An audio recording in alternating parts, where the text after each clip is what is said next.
আরে হিমালয় কন্যা খ্যাত জেলা আমার পঞ্চগড়, সাদা সিধা জীবন আমার আন্ডার হইলে ঢুকি ঘর, সবাই আপন নাইকে পরত বাঁশের বেড়া টাটির ঘর, চুরি ডাকাতি খুন খারাপি হইলা তো দূরের খবর। এইলা কোন আসসালামু আলাইকুম। আজকে আমরা চলে এসেছি নতুন একটা ভ্লগ নিয়ে। আজকের যাত্রা হচ্ছে আমাদের পঞ্চগড়। পঞ্চগড় হচ্ছে বাংলাদেশের সর্ব উত্তরের জেলা। আমরা যাত্রাপথে আপনাদেরকে চারপাশে গাড়িগুলো দেখাচ্ছি, কেমন লাগে রাস্তার পথ, কেমন লাগে সেগুলো আপনাদেরকে দেখানোর চেষ্টা করছি। এখন আমরা পঞ্চগড় হয়ে তেঁতুলিয়ার দিকে রওনা হব। যাত্রাপথে আমরা যা যা পাই সব কিছু আপনাদেরকে দেখানোর চেষ্টা করব, সেই সম্পর্কে বর্ণনা দেওয়ারও চেষ্টা করব। চলুন শুরু করা যাক। এই মুহূর্তে আমরা আছি মহানন্দা নদীর তীরে। এটি তেঁতুলিয়ায় অবস্থিত। অপর প্রান্তে যদি দেখতে পারি সেখানে হচ্ছে ভারতের সীমান্ত। বর্তমানে শীতকাল হওয়াতে এখানে নদীতে কোনো পানি নেই, যে কেউ হেঁটেই কিন্তু পার হতে পারবে। যদি পানি থাকতো তাহলে হয়তো দেখতে আরও সুন্দর দেখাতো। পঞ্চগড়ে এসে আমরা একটি বানর দেখতে পেয়েছি। বানর মানব হ্যাঁ, ওরে পঞ্চগড়িয়া চেঙ্গেরা লার মন গেনা সাদা সিদা ওরে কুণ্ঠে পাবেন এনং সোনার টুকুরা মিটাইবেন হাউসের খিদা পাবেন নি খুঁজে গোটা দেশতে ওরে আগুন তো তামান পঞ্চগড় এক্সপ্রেসে। ওই মামা কুন্ডে যাচ্ছিস রে, এলা তো আর তো দেখাই যায় না। আরে শালা আসতে কয়েক না, তুই কি জানিস না আমার আঞ্চলিক ভাষা ঢাকা শহরের পাবলিক খায় না? ও আচ্ছা, তাইলে পঞ্চগড়ের ভাষাতে একখান র‍্যাপ কইলে কেমন হয়? পাবলিকক বুঝাই দি কোনি পঞ্চগড় স্পেস কাট কয়। আরে রাখ তোর ফালতু আলাপ, আমার গান গাও শুনে।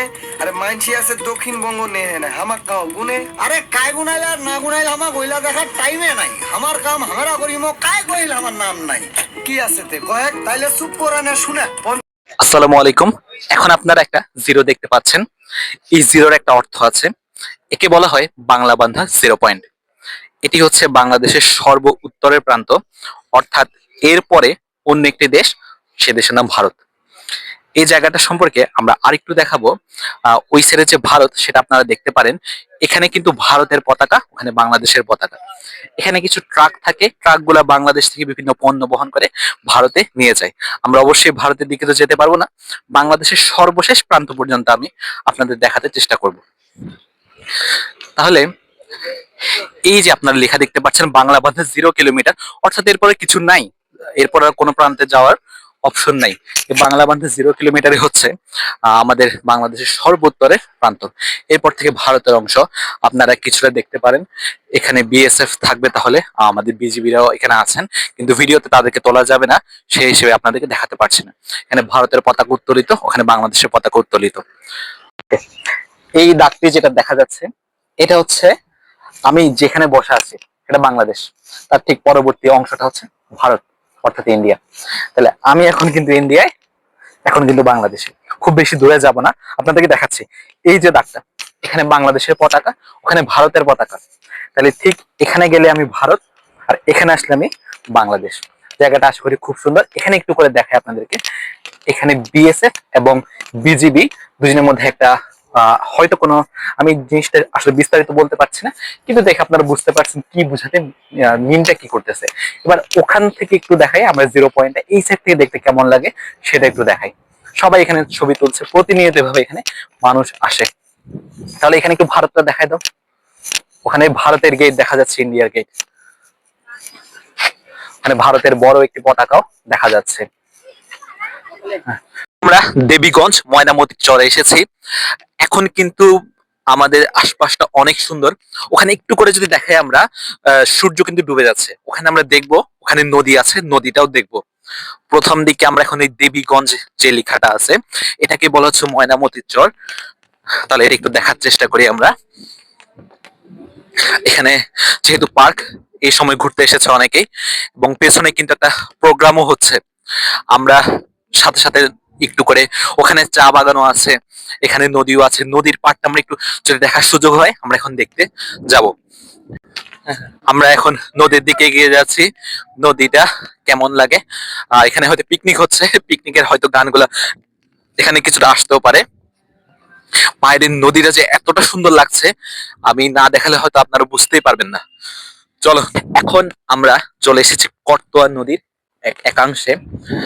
এখানে যদি আমরা দেখতে পারি সূর্যটা ডুবছে, যেটা আমরা চিত্রের মধ্যে অঙ্কন করতাম তা কিন্তু এখন বর্তমানে বাস্তবভাবে চিত্রে দেখতে পাচ্ছি বা আমাদের চোখের সামনে দেখতে পাচ্ছি।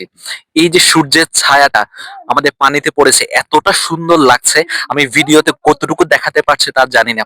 মানুষ শুধু শুধু বিভিন্ন জায়গায় ঘুরতে যায়, কিন্তু এত সুন্দর পরিবেশ থাকতে, এত মনোরম আবহাওয়া, একটু গাছগুলোর দিকে দেখাও, কি সুন্দর বাতাস বইছে, তোমরা গাছের পাতাগুলা দেখলে কিন্তু বুঝতে পারবা। এখানে আর একটু, এখানে কিন্তু দেখাও একটু করে, আমাদের কিন্তু নৌকাও রয়েছে। যদি মাঝি থাকতো অবশ্যই নৌকায় চড়ে আপনাদেরকে দেখাতাম, কিন্তু দুঃখের ব্যাপার মাঝি এই মুহূর্তে নেই। এই ভিউটা এতটা সুন্দর, আর সামনে সম্ভবত এগুলো শিয়াল, আমরা শিওর হয়ে বলতে পারছি না এগুলো কি, কিন্তু সম্ভবত আমাদের বিশ্বাস এগুলো হচ্ছে শিয়াল। এখানে পাশে চা বাগানও আছে, সুযোগ। এটিই হলো দেবীগঞ্জের ময়নামতির চরের সেই চা বাগান। এই চা বাগানে আমি হেঁটেছি, কিন্তু হাঁটতে গেলে একটু একটু একটু খেয়াল রাখতে হবে, কারণ এখানে কাটার মতো অনেক কিছু বিধে, আর সাবধান থাকতে হবে যেন কোনো পোকামাকড় কিংবা সাপের কোনোভাবে আক্রমণের শিকার হতে না হয়। চারদিকে বেশ সুন্দরই লাগছে। আমরা আমাদের যাত্রাপথে আজকে শেষ পথে। আশা করি ভিডিওগুলো আপনাদের কাছে সবার কাছে ভালো লেগেছে। আমি এবং আমার কয়েকজন স্টুডেন্ট মিলে এখানে ঘুরতে এসেছিলাম। সবাইকে ধন্যবাদ। আমার ভালো না বাসিলেও আমরা ভালোবাসা দিব, পাও খিচে লাগি বাসলে কলজা সিরা হেনে নিমো, আমরা মানসি সাদা সিধা খেপাইলে ভ্যাস করে দিচ্ছেন, আমার হাউকা হুকা নাম কান হয় নাই পঞ্চগড় এক্সপ্রেস। আমার ভালো না বাসিলেও আমরা ভালোবাসা দিব, পাও খিচে লাগি বাসলে কলজা সিরা হেনে নিমো, আমরা মানসি সাদা সিধা খেপাইলে ভ্যাস করে দিচ্ছেন, আমার রক্ত ভরাতে সেইটা পঞ্চগড় এক্সপ্রেস।